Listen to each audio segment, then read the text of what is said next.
அனைவருக்கும் வணக்கம். பண்ணாரியம்மன் ஆஸ்ட்ரோ தளத்தின் வாயிலாக உங்களை தொடர்பு கொள்வதில் மகிழ்ச்சி. இந்த பதிவில் ரிஷபராசிக்கான தமிழ் புத்தாண்டு பலன்களை பார்க்கலாங்க. இந்த வருடம் குரோதி வருடங்க. தமிழ் வருடங்கள் மொத்தம் 60ல் இது 38வது வருடமாக வருதுங்க. இப்போ நம்ம சொல்ல போகிற பலன்கள் எல்லாமே ரிஷப லக்னக்காரர்களுக்கும் பொருந்துங்க. வருட கிரகங்களான குரு பகவான், சனி பகவான், ராகு, கேது பகவான் ஆகியோட சஞ்சார நிலையை பார்க்கலாங்க.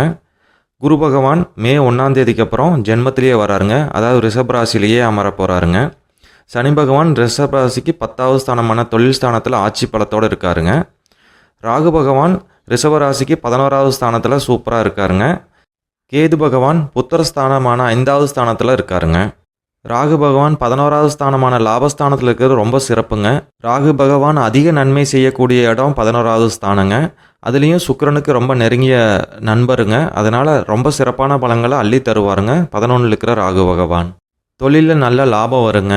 வியாபாரம் செய்கிறவங்களுக்கு இது சிறப்பான காலங்க. உத்தியோகத்துக்கு போகிறவங்களுக்கு சம்பள உயர்வு உறுதியாக கிடைக்குங்க. 11வது ஸ்தானத்தில் இருக்கிற ராகு பகவானுக்கு 10வது ஸ்தானத்தில் இருக்கிற சனி பகவான் கோச்சார வேதையாக வர்றாருங்க. கோச்சார வேதைங்கிறது கோச்சார கிரகம் முழுமையாக பலன் தர முடியாத தடுக்கிற கிரகங்க. இந்த அமைப்பில் பார்த்தா ராகு முழுமையாக பலன் தர முடியாத நிலைமையில் சனி பகவான் தடுக்கிறாருங்க.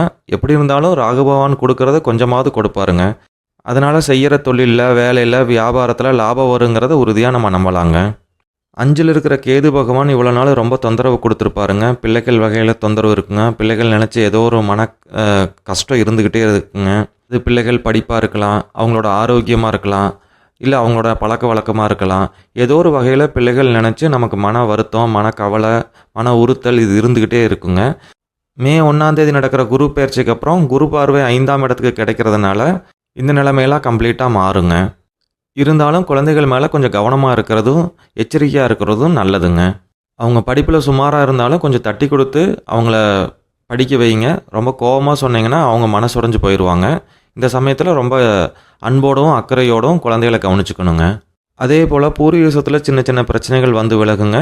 அதெல்லாம் நீங்கள் கவலைப்பட தேவையில்லைங்க. பெருசாக எந்த பிரச்சனையும் இருக்க போகிறதில்லைங்க. கேது பகவான் 5வது ஸ்தானத்தில் அமர்ந்திருக்கிறனால சிலருக்கு பழமையான விஷயங்களை பற்றி தெரிஞ்சுக்கிறதுல ஆர்வம் ஏற்படுங்க.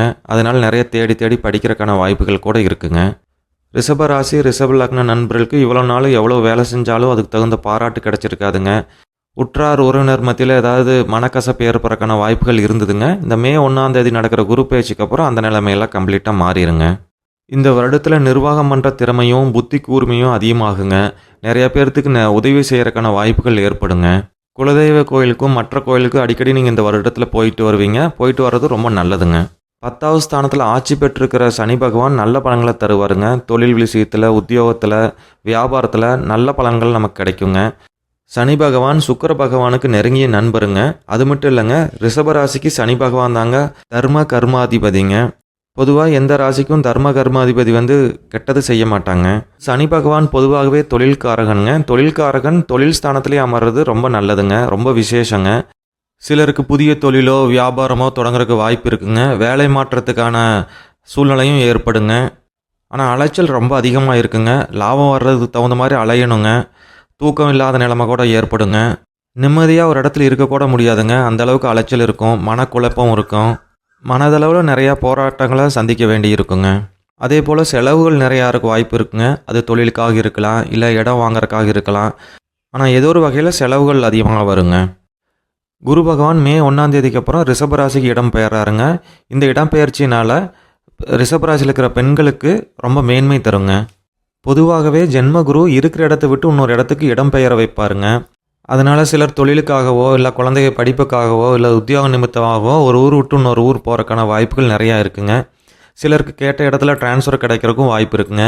ஒரு சிலர் இங்கேருந்து வெளிநாடு போவாங்க, இல்லை வெளிநாட்டில் இருக்கிறவங்க இங்கே வருவாங்க. இந்த மாதிரி ஏதோ ஒரு இடமாற்றம் ஏற்படுறதுக்கான வாய்ப்புகள் ரொம்ப அதிகமாக இருக்குங்க. குரு பகவான் ரிஷபராசிலேயே இருக்கிறதுனால தந்தையார் இடத்துல, சமூகத்தில் உயர்ந்தவங்ககிட்ட, ஆஃபீஸில் உயர் அதிகாரிகிட்ட, கவர்மெண்ட்டில் இருக்கிறவங்ககிட்ட, மாமனார் இடத்துல, எல்லாத்துக்கிட்டையும் நம்ம சமூகத்தில் நம்மளோட உயர் அந்தஸ்தில் இருக்கிற எல்லாத்துக்கிட்டையும் ரொம்ப மரியாதையாக நடந்துக்கணுங்க. இல்லைன்னா அவங்களோட கோபத்தை சம்பாதிக்கிற நேரிடுங்க. பொன் பொருளில் கவனம் தேவைங்க.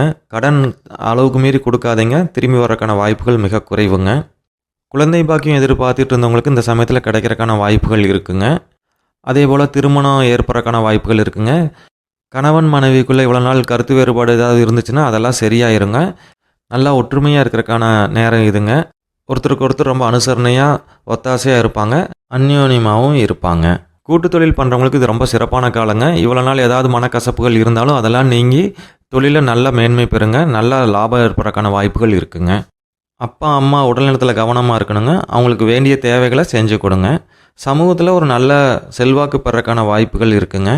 பெரிய மனிதர்களோட தொடர்பு ஏற்படுங்க. ஆனால் அவங்ககிட்ட கவனமாக நீங்கள் மரியாதையோடு நடந்துக்கணுங்க. மொத்தத்தில் தொழில் நல்லா இருக்குங்க. வியாபாரம், உத்தியோகம் எல்லாமே நல்லா இருக்குங்க. கூடவே அலைச்சல் இருக்கும். போட்டி, பொறாமை எல்லாமே நிறைஞ்சிருக்குங்க. அதே சமயத்தில் லாபமும் வருங்க. ரிஷப ராசி, ரிஷப லக்னத்தில் இருக்கிற மாணவர்கள், தொழில் கல்வி படிக்கிற மாணவர்கள், காலேஜில் படிக்கிற மாணவர்கள்லாம் கொஞ்சம் கவனமாக இருக்கணுங்க. கொஞ்சம் சோம்பேறித்தனம், ஒரு சோம்பல், ஒரு விரக்தி மனப்பான்மை இதெல்லாம் ஏற்படுங்க. இதெல்லாம் தள்ளி வச்சுட்டு நல்லா படிக்கிற வேலையை பார்க்கணுங்க. ரிஷப ராசி, ரிஷப லக்ன நண்பர்கள் இந்த வருடம் பூராமே உடல் ஆரோக்கியத்தில் கவனமாக இருக்கணுங்க. அதே போல் மன ஆரோக்கியத்தையும் கொஞ்சம் கவனத்தில் கொள்ளணுங்க. இந்த வருடத்தில் குலதெய்வ கோயிலுக்கு அடிக்கடி போயிட்டு வர்றது ரொம்ப சிறப்புங்க. நல்ல மேன்மை தருங்க. மீண்டும் நல்லதொரு பதிவில் சந்திக்கலாங்க. நன்றி.